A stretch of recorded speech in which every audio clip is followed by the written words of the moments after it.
man. We have company. All the time Oh, now. I oh, love it. yeah, man. Let's roll. We are honored to have in the studio a local celebrity, There you go. Mr. Fish, from Mr. Fish Seafood Market and Grill, right there on North Kings Highway here in beautiful Myrtle Beach. Mr. Fish, good morning to you. Good How morning. are you? I'm trying to stay fishy, as always. Yeah, well, Oh, yeah, good. you have to, man. You have to. That's your whole deal. So, I was telling Beth a little bit earlier today because I like to grill in the backyard, and especially for like tailgates and getting ready for football. And I feel like sometimes I'm in a little bit of a rut because I know steaks and burgers and brats and barbecue and all that stuff. But when I walk into a seafood market, I'm a little bit overwhelmed with all the different variety of fish that are out there in the ocean. Surely. I don't know what a good go-to is. What would be best for serving a lot of people versus what would be great for like a romantic dinner, and so I don't know what I'm doing. So I stick with the basic shrimp, scallops, Cocktail. oysters. With what you know. Yeah. So, what is, in your opinion, a great tailgate kind of seafood where it's easy to do on the grill? Because sometimes you got to get fancy with cooking fish. You have to put them on a board, and you have to be very Right. gentle with fish. What's a good backyard fish? Right. If you heard the other show this morning, treat your seafood like you would treat your lover. So, but if you're outside and you're cooking on your Blackstone, anything firm would work. Okay.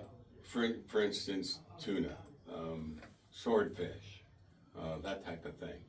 Now, if you want to get gourmandy, and then we have parrotfish, and of course there's and then there's the local flounder. Local flounder now, they're great big jumbos. Ooh. I mean, these are 8 to 10 pound fish that we get. Wow. Yeah, that's nice.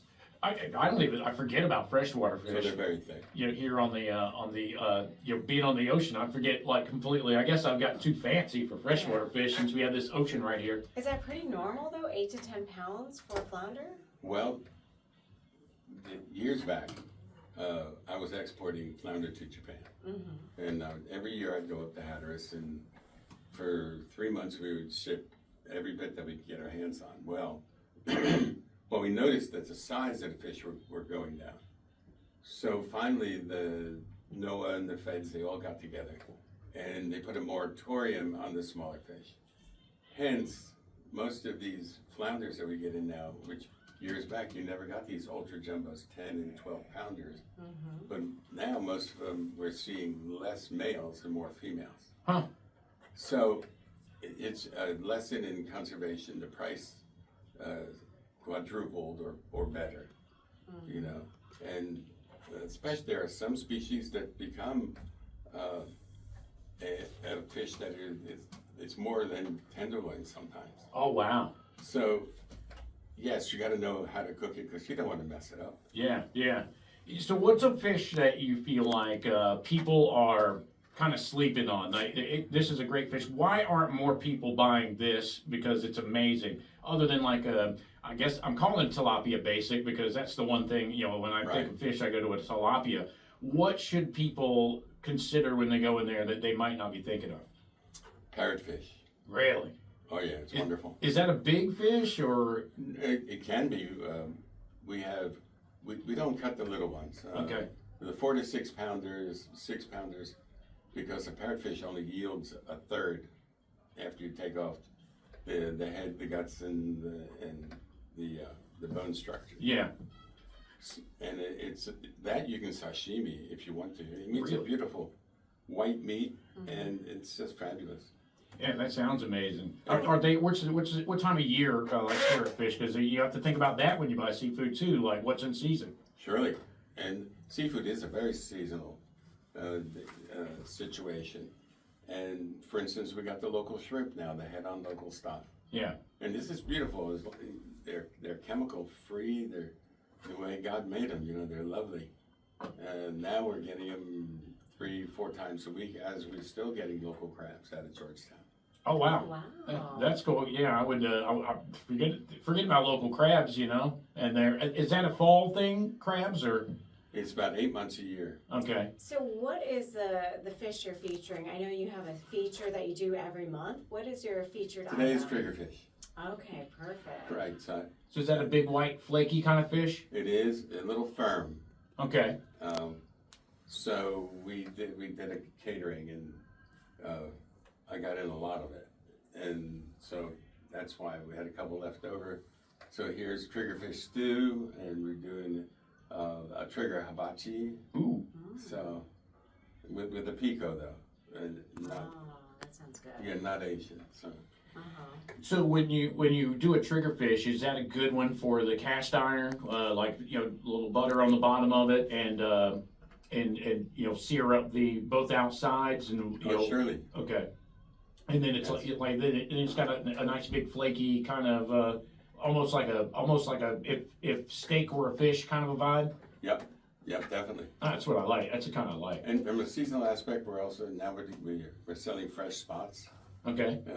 Spots are in high demand, and they start around southern New Jersey and they end up in Georgia. The way they run, and we waited till they got a little bit larger because we sell 2 spots and a side for $15 for lunch. So you need to come by. Oh yeah, right on. We do. Yeah, because you can go there and eat. You don't even have to deal with what I'm talking about. You can go and enjoy it prepared in a way that it was meant to be prepared. Exactly.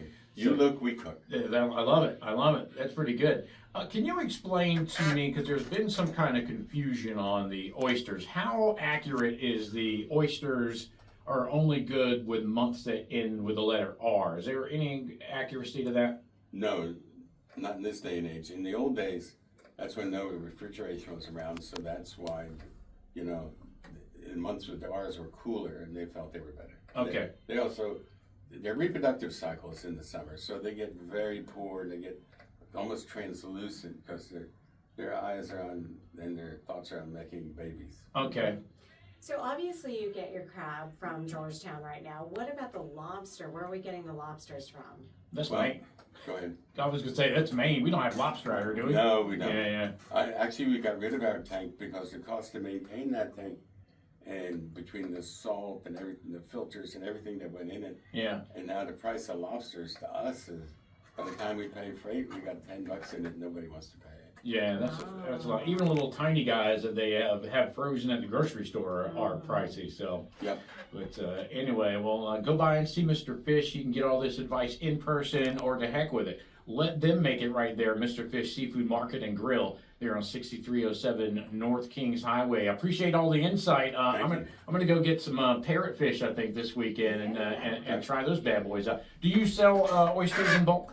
Surely. Oh, nice. Yeah, and now we have the oysters out of North Carolina. They're very salty. Okay. And they just make you pucker. They're wonderful. Oh, Now, that's what I of love. course, we do need recipes for the parrotfish. So can we Sure. find that online as well? No, but I'll work up something for you. Oh, that sounds good. And we'll share it online for all our Simple as listeners. best.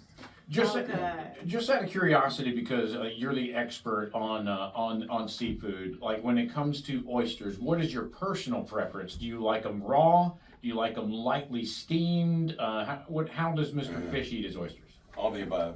All the above, and it doesn't matter. Right. Any oyster in a storm. Yes. Yeah, I'm kind of that way too. So, but for folks who are like have an issue with the raw, like if you just hell, you can actually put them on the grill. Just roll them out on the Sure. grill, and then when they start to open up, and then they'll be finished enough for you where you don't. We do a Rockefeller. Yeah. We do like a Bienville with the butter sauce, the garlic, the lemon type of thing, like they do in New Orleans.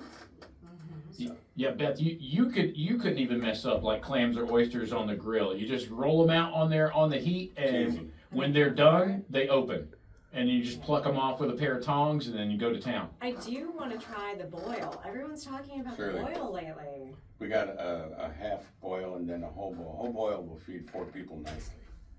So, and the half is 2 people, and you're not going to leave hungry, that's for sure. That's amazing. Well, go by and see Mr. Fish Seafood Market and Grill, where they grill You Chew and Chill, 6307 North Kings Highway. Mr. Fish, good to have you in. Thank you. We'll talk to you again soon, okay? Okay, stay fishy.